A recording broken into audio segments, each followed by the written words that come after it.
How does email marketing play a role in your brand today?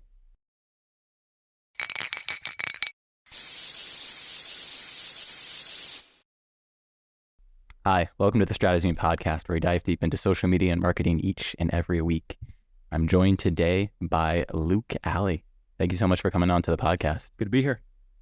You've been a board member at Snake River DMC, a growth advisor at Lost Search Media, and now are currently a professor of marketing at BYU Idaho. What kind of got you into that a little bit? Yeah, I love marketing. I love business. Was a student here at BYU Idaho. I started taking marketing classes, enjoyed it, got some experience in agencies here in Idaho, then down in Utah, and love everything about it. Love the strategy, love seeing results, love seeing campaigns that do well, knowing I created part of it. Love that there's a scoreboard that can say this is working or this isn't. And so, just love business and marketing in general. Love seeing people who enjoy a product, like a product, buy that, and get value out of it. So yeah, business is fun. Marketing is fun. Awesome, and thank you for coming on and letting us pick your brain a little bit about it. So as I kind of brought up, we're talking about email marketing today. So this quote, it comes from the Financial Post. It says, "Email marketing is one of the marketing strategy that sometimes slips through the cracks. For every $1 spent, the ROI is $42. From another article by Statistica, it says, "Email marketing is estimated to generate $17 billion in sales by 2027. So kind of in you and your experience, how many years have you kind of worked with email marketing? Yeah, it's been close to 10 years that I worked with it. In my previous job before teaching here at BYU Idaho, I was a strategist at an ad agency in Utah called Avalanche Media. And in that, we did all sorts of different marketing strategies. Pay-per-click, search engine marketing, social media marketing, web marketing, video, email included. And yeah, I got to see the power of a good email campaign, a good SMS campaign. I kind of lump those two together. I see a lot of companies who are doing email, they're doing SMS also. And yeah, having a campaign like that set up can work wonders. Works really well as part of a bigger marketing strategy. And kind of also in your experience, how does email marketing really connect a company to their consumers? Yeah. It allows direct communication to customers, right? To people, to your target audience, people who might want your product. It's a form of permission marketing, right? If the company's doing it right, if they get this email from a customer, then it's because they gave them permission, right? They said, yes, I want to receive X from you. And there's something powerful in saying yes, like come on into my house, come on into my life, right? Email is on our phone. We get notifications every time a new one comes in. And it's a great way for companies to connect with people. It's a great way for them to understand who their customers are. It's a great way to provide value, which I'm sure I'll talk about more. We'll talk about more. But it's a great way to drive sales. So as far as communicating with customers, it's a really good channel for that. Different than most other marketing. You have to do things very differently than others. But a great form to communicate with your customers. Yeah, no, I really like what you said about, I think, providing value. I think when you look back at all the things that we have in our email and our inbox, the ones that we actually open and click through are the ones that provide the most value. Yep. Example that kind of comes to mind for me is Spotify. Spotify is, I don't know if anyone else they're an Apple Music listener, but I'm a big Spotify guy. But probably the value that I see through their email marketing campaign is it's like, hey, this artist you like, they're having this show this weekend, or it's like, hey, you have exclusive access to this because you've been following this for so long. So I think having that value that you can provide through email marketing is something that is overlooked often a lot. That's exactly it. And paired with personalization, so many other factors as far as a good email campaign. But if you can personalize it to people, make it relevant to them, provide that value, then again, you're making that relationship there. You're the communication between a company and a customer is smooth, right? People love it. They don't unsubscribe. When you want to pull the trigger, get them to purchase something, then it's much easier to do because you provided that value. Yeah. That being said, what do you think are some of the more key elements that make a successful email marketing strategy? Yeah. There's a lot of elements that go into it. We mentioned a few of them. Two of them that I feel like are key is one, a good list, and then two, providing value. I look at it as good data in, good data out. If you can build your list well, if when people opt in, you know as much about them as you can, right? This is not just their name, gender, where they live, things they're interested in. You talked about Spotify, them knowing what you listen to, what other artists you might enjoy, what concerts you might want to go to, right? If you can get that good data in, then it's good data out. In other words, your emails are more relevant to them. You can personalize them, right? You can provide context that matters to them, which kind of leads into my second point with value. Gary Vaynerchuk wrote a book, kind of explains this, the idea of, it's called Jab, Jab, Jab book. Saying that right? Feel like I'm saying it wrong, but yeah, Jab, Jab, Jab. What's the other one? Now that I'm here, I'm getting nervous. I think it's jab, jab, jab, right hook, right? The idea that the jabs are the value and the right hook is the sales. So when you provide value, you're softening up your customers to sell something similar, like you would if you're jabbing someone in a boxing match before you go for the knockout, the right hook. And so providing that value, another important part of that is knowing your customers and understanding what that value is, what matters to them in the context of your business, the product, whatever you're offering there. And if you can provide that value, again, people want them subscribe. They'll read your emails, they'll open them. You'll create as part of your brand that you do provide value, which then just makes people want to engage with you more, want to purchase your products, feel good about them, talk to their friends. It kind of softens them for whatever it is that you're selling, no matter what medium they're on, regardless of email. Could be paid search, social, whatever else it is, offline media, all of that. No, I think that's absolutely fascinating. Of really being able to focus on, it's like, hey, what do our customers really looking for? And I think you did have it right. I've heard that before, right? Jab, jab, jab, right? Right hook. Okay, thank you. For the sales.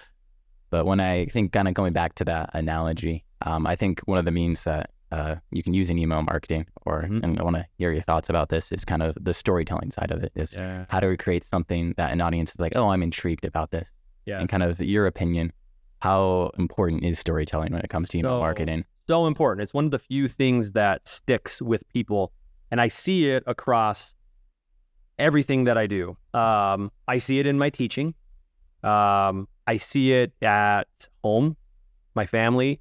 I see it in every level of marketing. So not just email, but it's everything that you do. Telling a story gets people to stop, to listen, to remember what you want them to remember some sort of message. I just saw this with my wife, who she's going to nursing school. She's in her 4th semester now, going to graduate this next semester. She's trying to raise some money to pay for school. And she's making picnic tables. She made us a picnic table. Neighbor came over, said, "Are you selling that table?" And she said, "No, it's for us." But then the thought came, like, maybe I can sell these. So she went on Facebook Marketplace, and the story she told, which is true, needs to be true, is I'm raising money to pay for nursing school, and I'm selling these tables. Her first sale, which turned into 6 sales, was a couple out of Driggs who moved here to start their own business. Not start their business, to continue their business. They've been really successful. And the wife who purchased it said, "I was a nurse. And when I saw that you're raising money for nursing school, I said, I want to buy from her." Simply because she told the story in selling that this is to raise money for nursing school. And so in every aspect of what we do, we can tell stories. People connect, people listen, people want to engage more. And there's an art to it. You have to be truthful, right? There's a good way to tell a story and a bad way. But I've seen it across every medium, every type of advertising. If you can tell stories, people listen. You're more effective. So email is not an exception to that. Yeah, no, I think looking back, the things that we connect to the most, I think are usually happen within the story.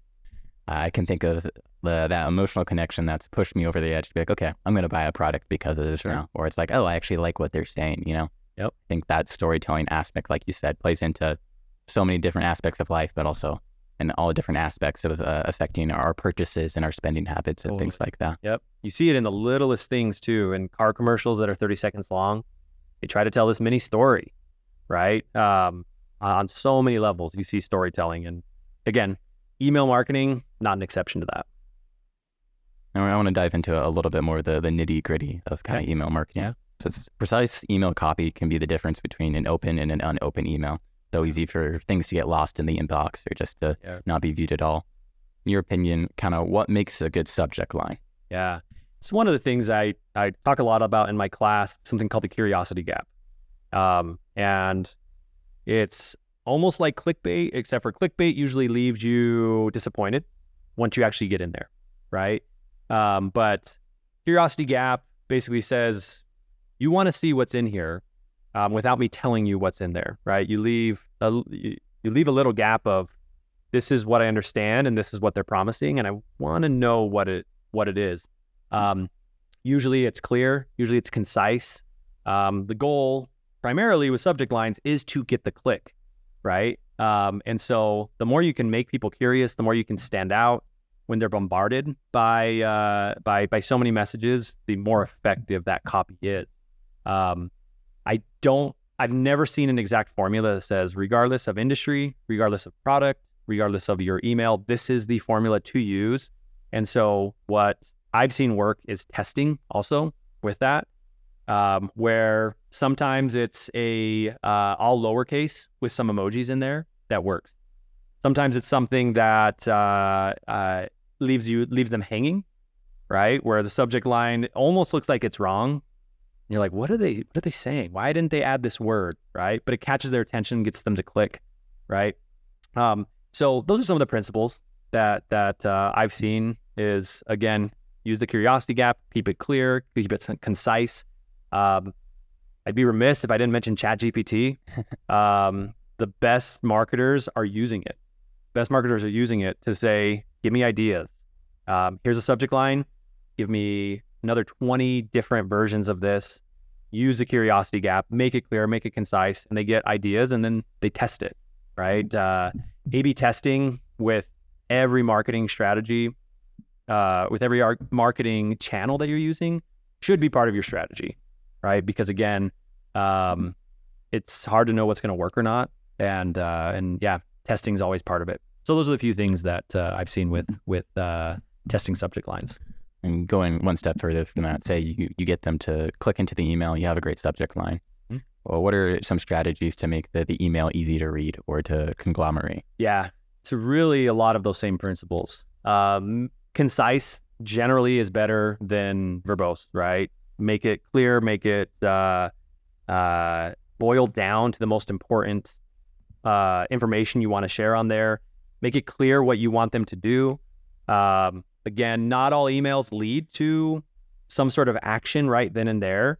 But if you do have that action, make it clear call to action, right? Make the button, make the next thing you want them to do very, very clear on that. But again, I would say it's similar to the subject line. I've seen less is more generally is better. Doesn't mean that's always the case.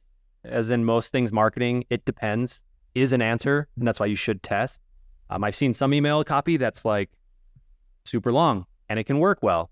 Oftentimes that includes storytelling, right? But depending on the industry you're in, it can change, but generally we go for clear, concise, short, focused on some sort of action.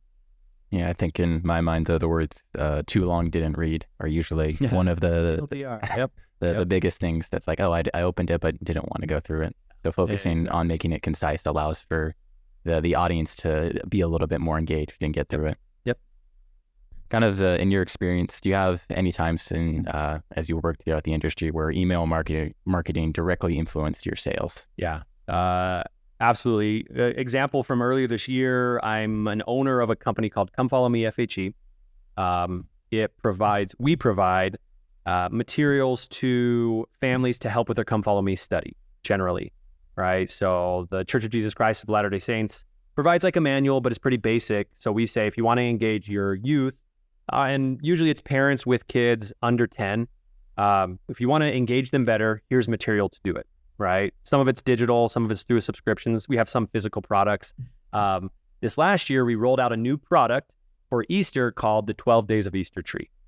And think of a wooden tree. It's kind of small. It looks nice. Like women, our primary audience, something they are okay having on a table or a countertop. Looks good just by itself. But then you put on an ornament for each of the 12 days leading up to Good Sunday. Good Sunday? To Easter. Easter.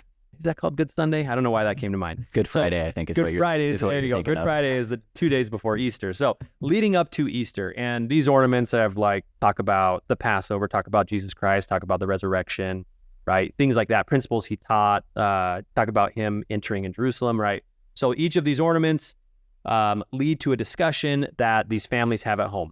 Okay, that's the product. We'd never sold it before. There aren't many products like that. In fact, there's none that I know of that are for Easter, something like that. So it really was a test for us. We ordered about 300 or supplies for 300 of these products. And we figured, hey, that's kind of a stretch. We did our pricing to make it pretty aggressive. We offered a discount during a pre-sale, but we said 300 would be a stretch for us to sell these.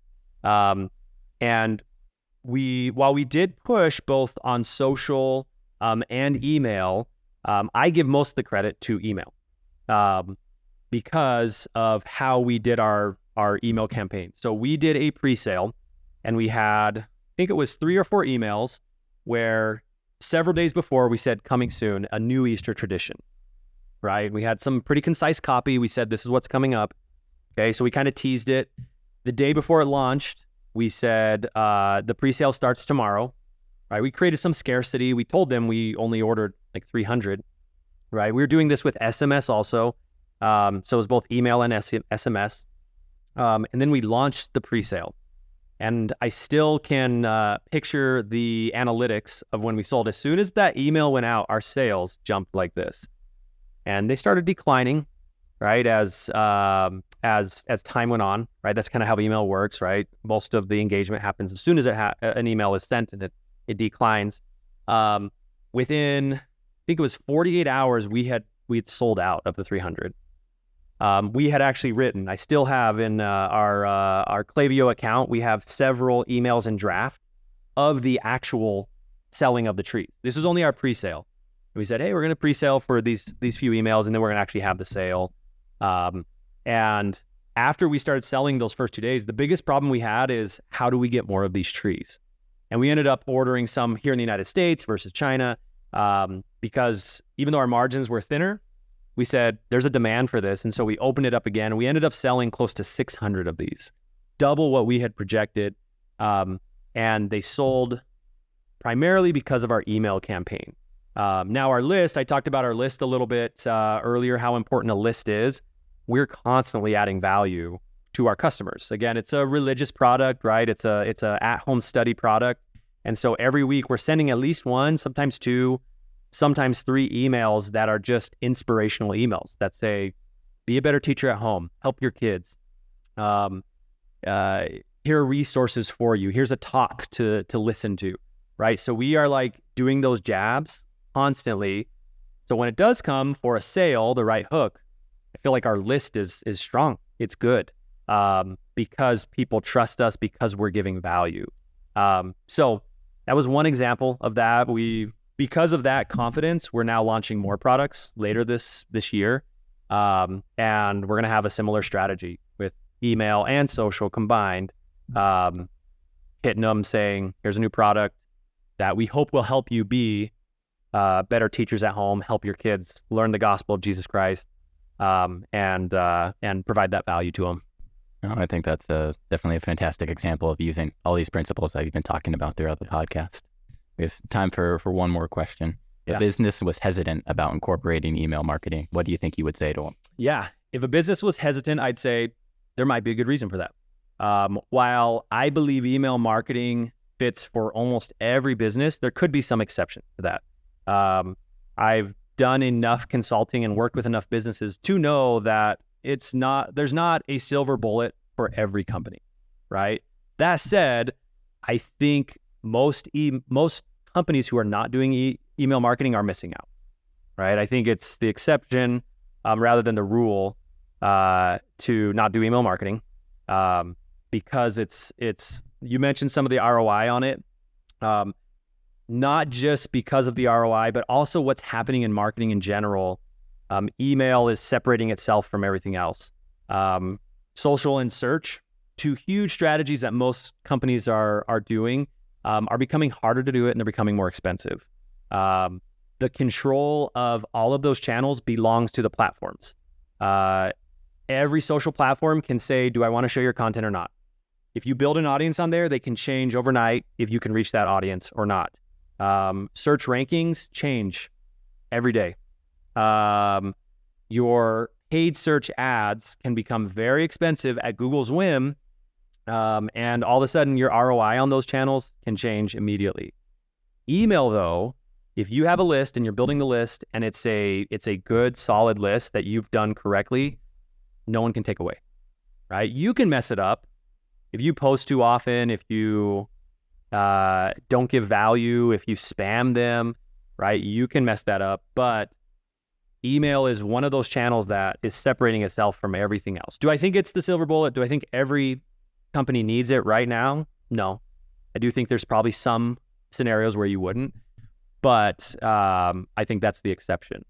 And almost every other company should be investing in building their list, investing in a good email marketing campaign, giving value, building that channel because it has a very, very high ROI. Yeah. Well, thank you for sharing that. And that kind of wraps up our time. Luke, thank you so much for coming on to the podcast and sharing your insight. Thank you all for the listeners for tuning in, and join us next week on The Deep Dive.